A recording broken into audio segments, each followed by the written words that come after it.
முதலில் தலைப்புச் செய்திகள். யாழ் இல்லமொன்றில் மாணவிகள் குளிக்கும் காட்சிகள் கேமராவில் பதிவு. சகோதரனின் மகளை துஷ்பிரயோகம் செய்துவிட்டு தப்பியோடிய நபர். யாழில் சுகாதார சீர்கேட்டுடன் இயங்கிய உணவகத்திற்கு தண்டப்பணம் அறவீடு.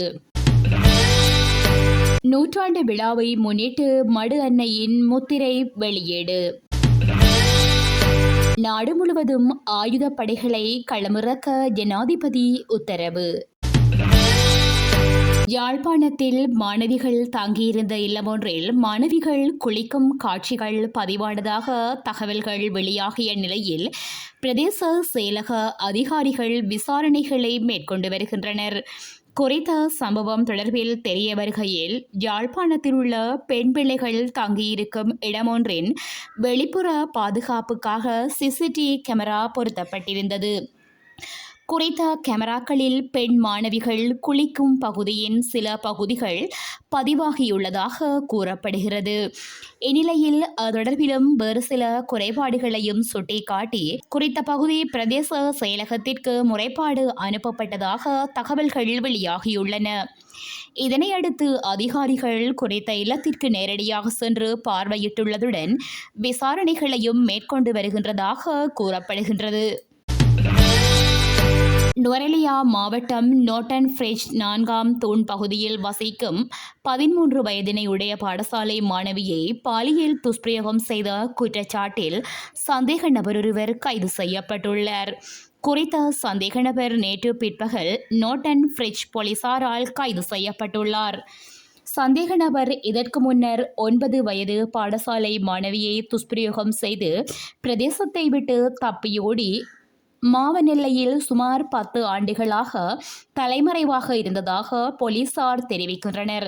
சந்தேக நபர் தலைமறைவாக இருந்தபோது கைது செய்யப்பட்டு நீதிமன்றில் முற்படுத்தப்பட்ட பின்னர் 5 மாத காலம் விளக்கமறியலில் வைக்கப்பட்டு கடுமையான பிணை நிபந்தனைகளுடன் விடுக்கப்பட்டதாக நோட்டன் ஃப்ரெஷ் போலீசார் தெரிவித்தனர். இந்நிலையில் சந்தேக நபர் நேற்று காலை கெட்டன் நீதவான் நீதிமன்றின் உத்தரவின் பேரில் போலீசில் கையொப்பமிட வந்துள்ளார். பின்னர் சந்தேக நபரின் பிணையில் கையொப்பமிட்ட தனது சகோதரியின் வீட்டிற்கு சென்று அவரது மகளை பாலியல் வன்புணர்வு செய்துவிட்டு அப்பகுதியிலிருந்து தப்பிச் சென்றுள்ளார். பாதிக்கப்பட்ட சிறுமியின் தாயார் செய்த முறைப்பாட்டின்படி வீதி தடைகளை பயன்படுத்தி சந்தேக நபர் கைது செய்யப்பட்டுள்ளார். வன்புணர்வுக்குள்ளானதாக கூறப்படும் பாடசாலை மாணவி டிகோயா ஆதார வைத்தியசாலையில் அனுமதிக்கப்பட்டுள்ளார். மேலும் இந்த சம்பவத்தில் கைது செய்யப்பட்ட சந்தேக நபர் 29 வயதான நோட்டன் ஃப்ரெஷ் பகுதியை சேர்ந்தவர் என தெரிய வந்துள்ளது. சந்தேக நபரை கெட்டன் நீதவான் நீதிமன்றில் ஆஜர்படுத்தவுள்ளதாக நோட்டன் ஃப்ரெஷ் போலீசார் தெரிவித்தனர். யாழ்ப்பாணத்தில் சுகாதார சீர்கேட்டுடன் இயங்கி வந்த உணவகம் ஒன்றிற்கு 90,000 ரூபாய் தண்டப்பணம் விதிக்கப்பட்டுள்ளது. யாழ் மாநகர சபையின் ஆளுகைக்குட்பட்ட பகுதியிலுள்ள உணவகம் ஒன்றில் பொது சுகாதார பரிசோதகர்கள் திடீர் சோதனை நடவடிக்கையில் ஈடுபட்டனர். இதன்போது பொது சுகாதார பரிசோதகர்களால் கடந்த முறை அறிவுறுத்தப்பட்ட அறிவுறுத்தல்களை உதாசீனம் செய்து திருத்த வேலைகளை செய்யாதமை, தொடர்ந்து சுகாதார சீர்கேட்டுடன் உணவகத்தினை நடத்தி சென்றமை உள்ளிட்டவற்றை கண்டறிந்த பொது சுகாதார பரிசோதகர்கள் உணவக உரிமையாளருக்கு எதிராக யாழ் மேலதிக நீதவான் நீதிமன்றில் வழக்கு தொடர்ந்தனர். குறித்த வழக்கு நேற்று திங்கட்கிழமை விசாரணைக்கு எடுத்துக் கொள்ளப்பட்டது. இதன்போது உரிமையாளர் குற்றத்தை ஏற்றுக்கொண்டதை அடுத்து திருத்த வேலைகள் முடிவடையும் வரையில் உணவகத்தை சீல் வைத்து மூட நீதிமன்று உத்தரவிட்டு 90,000 ரூபாய் தண்டப்பணமும் விதித்தது. மடு அன்னையின் அரசியாக முடிசூடப்பட்டதன் நூற்றாண்டு விழாவை முன்னிட்டு மடு அன்னையின் திருவுருவம் பொறிக்கப்பட்ட முத்திரை வெளியிடப்பட்டுள்ளது. இந்த நிகழ்வு மடு திருத்தலத்தின் பரிபாலகர் அருட்தந்தை ஆண்டனி ஞானப்பிரகாசத்தின் ஏற்பாட்டில் நேற்று முற்பகல் நடைபெற்றது. தபால் மா அதிபர் ருவன் சத்குமாராவினால் விசேட முத்திரை மன்னார் மறை மாவட்ட ஆயர் கலாநிதி இமானுவேல் பெர்னாண்டோ ஆண்டகையிடம் வழங்கி வைக்கப்பட்டது. இந்நிகழ்வில் தபால் திணைக்கள அதிகாரிகள், கிறிஸ்தவ மத அலுவல்கள் திணைக்களத்தின் பணிப்பாளர் சத்துரி பிந்து மற்றும் மன்னார் மாவட்ட அரசாங்க அதிபர் கனகேஸ்வரன் உள்ளிட்ட பலரும் கலந்து கொண்டிருந்தனர்.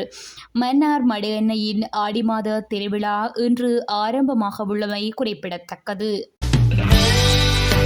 பொதுமக்களின் பாதுகாப்பிற்காக நாடு முழுவதும் ஆயுதப்படைகளை வரவழைக்குமாறு ஜனாதிபதி ரணில் விக்ரமசிங்க உத்தரவு பிறப்பித்துள்ளதாக சபாநாயகர் மஹிந்த ஜாப்பா அபேவர்த்தன தெரிவித்துள்ளார். நாடாளுமன்றில் இன்று குறித்த அறிவிப்பை வெளியிட்டுள்ளார். 40வது அதிகாரமாக இருந்த பொது பாதுகாப்பு சட்டத்தின் 12வது பிரிவின் கீழ் அவருக்கு வழங்கப்பட்டுள்ள அதிகாரங்களின்படி இந்த உத்தரவை பிறப்பித்துள்ளார் என சபாநாயகர் கூறியுள்ளார்.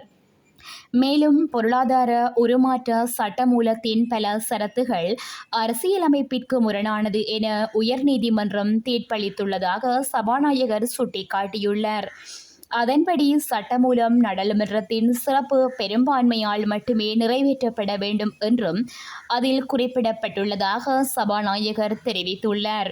எனினும் அந்த சரத்துக்கள் திருத்தப்படாவிட்டால் தனி பெரும்பான்மையுடன் நிறைவேற்ற முடியும் என அறிவிக்கப்பட்டுள்ளதாகவும் அவர் கூறியுள்ளார். இத்துடன் செய்திகள் நிறைவடைகின்றன. மேலும் செய்திகளை எமது இணையதளமான www.todayjefna.com என்ற இணையதளத்திலும் பார்வையிடலாம்.